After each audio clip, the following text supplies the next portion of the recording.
Our story begins with the city of Mecca. It is said that when Adam and Eve were first expelled from paradise, the two were separated, with Eve having landed near the city of Mecca and Adam having landed somewhere in the Far East. After many years of searching for one another, Adam finally managed to make his way down through the Arabian Peninsula to Mecca, and it was at the top of Mount Arafat, just outside the city of Mecca, where the two were finally reunited. Mecca is also significant because it is considered the first place on earth that God Almighty was worshipped alone. And so, it was at that very spot that Abraham and his son Ishmael built the first house of worship for God.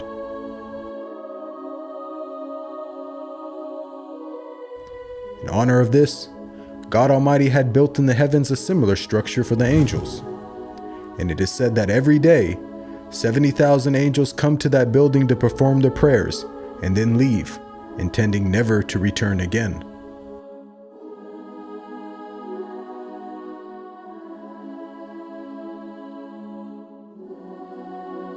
When Abraham and Ishmael had finished building the sacred house, there was still one brick that had to be put in its place.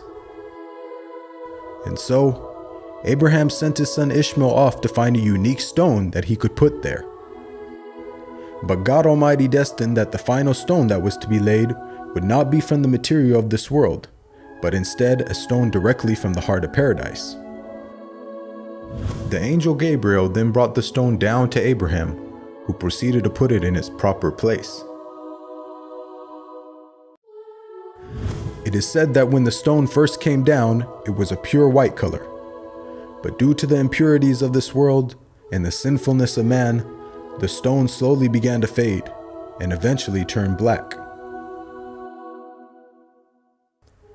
As time passed, the city began to develop, with the people of Mecca remaining upon pure monotheism, worshiping one God alone.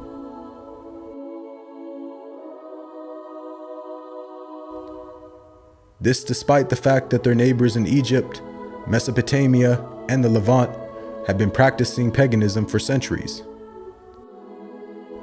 But this was all to change when a merchant by the name of Amr ibn Nuhay had decided to conduct his business outside of Mecca.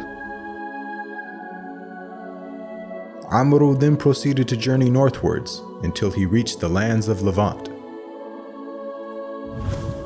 There, Amr would witness for the first time things like modern architecture, advanced literature, and of course, the practice of paganism. Amr was so impressed by all that he had seen that before leaving, he asked if he could take one of the idols back home with him.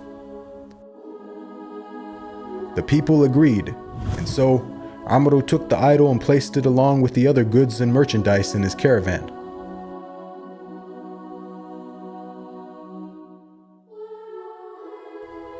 He then set out southwards, back towards the city of Mecca. When Amr arrived back home, he immediately took the idol and placed it right in front of the sacred house. He then proceeded to tell the people that this was now going to be the God that they worship. Sadly, this concept faced little, if no resistance.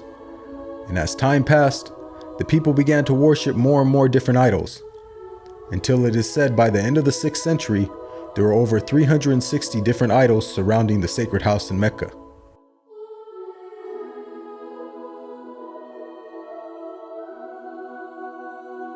As the years passed and paganism became more prominent throughout the world, the people who still practiced monotheism knew that the coming of a new prophet was close at hand. And so, either through deductive reasoning or through interpretation of their holy text, many had concluded that the Arabian Peninsula was the most probable place God would send his new prophet. For at the time, the Roman Empire and the Persian Empire had extremely repressive governments and were hostile towards any type of rebellion, be it ideologically or politically. While the Arabian Peninsula, on the other hand, though also deeply mired in paganism, was a land ruled by tribal law and never had a real central government. As time went by, it appears that more and more people began to move down to the Arabian Peninsula to await the coming of the next prophet.